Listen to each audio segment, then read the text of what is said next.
race. Now, in Kingston, 48.67 for the Olympic silver medalist from Bahrain, Salwa Eid Nasser. Can she do it again here? Paulino had not been beaten by Nasser, had not been beaten for a couple of years in the 400 meters. Will she manage to turn things around here?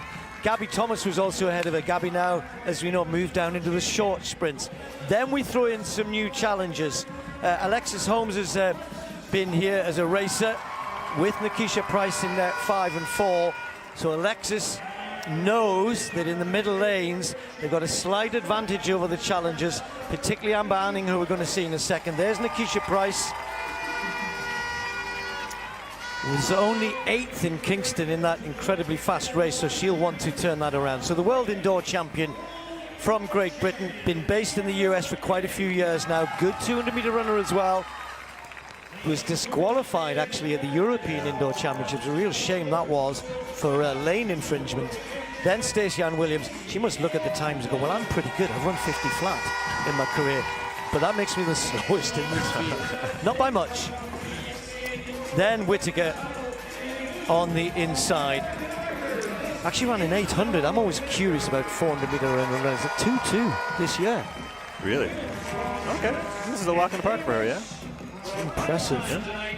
Actually, Amber Anning's last race, 2.6 for an 800. What's going on? You want that 400-meter runners, exactly. Yeah. Just testing an early season. Yeah. This, though, about their main event, the 400 meters. We got Whittaker on the inside, then Williams. Amber Anning, the world indoor champion, in 3. Nikisha Price, Alexis Holmes, Paulino, the Olympic champion, in 6. Nasser, Olympic silver medalist, winner in Kingston, and then Kendall Ellis on the outside. You know Nasser's going to get out, but Paulino does have her in her sights just outside of her. Set. Safely away, everybody, round this first turn. Nasser has started quickly. Paulino's going to try and hang on to her, and also gone out pretty quickly Alexis Holmes, as she likes to as well. Amber Anning in lane 3 got some room to make up. There's a big gap between Price and the athletes outside her, so Anning's going to have to check off that.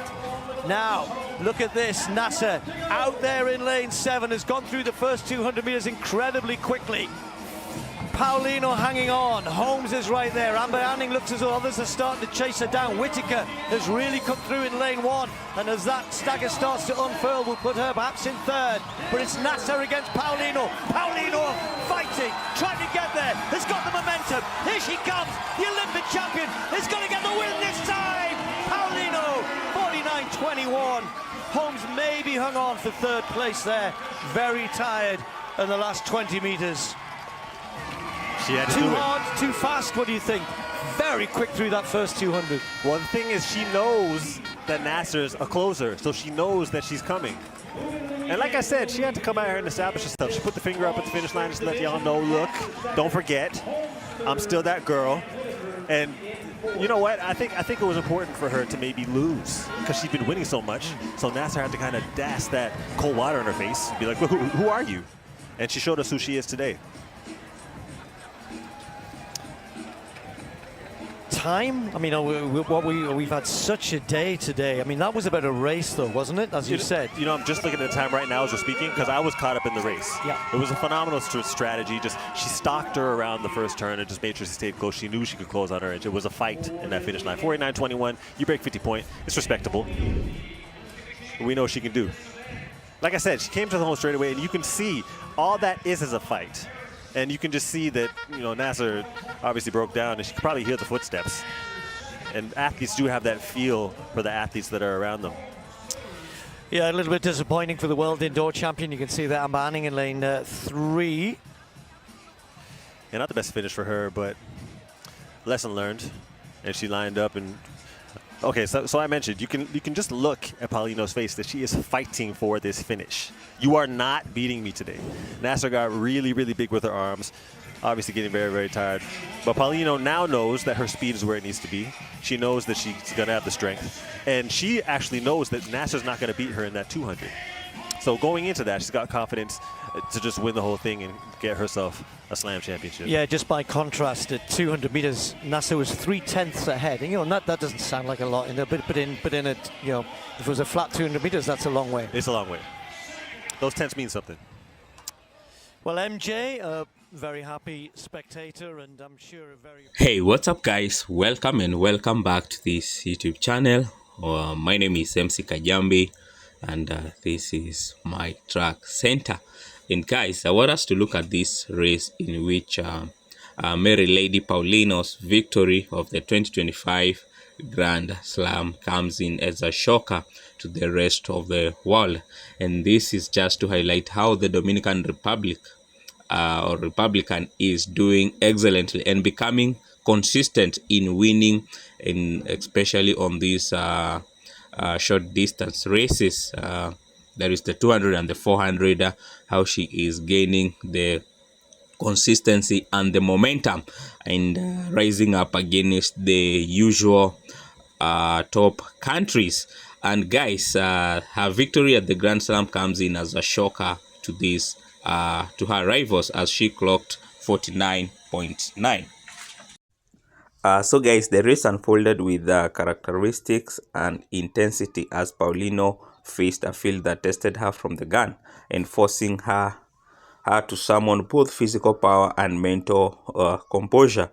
And guys, out of the block, she attacked, as her rival staggered with aggression, creating an early pressure that could have unsettled, the laser athlete.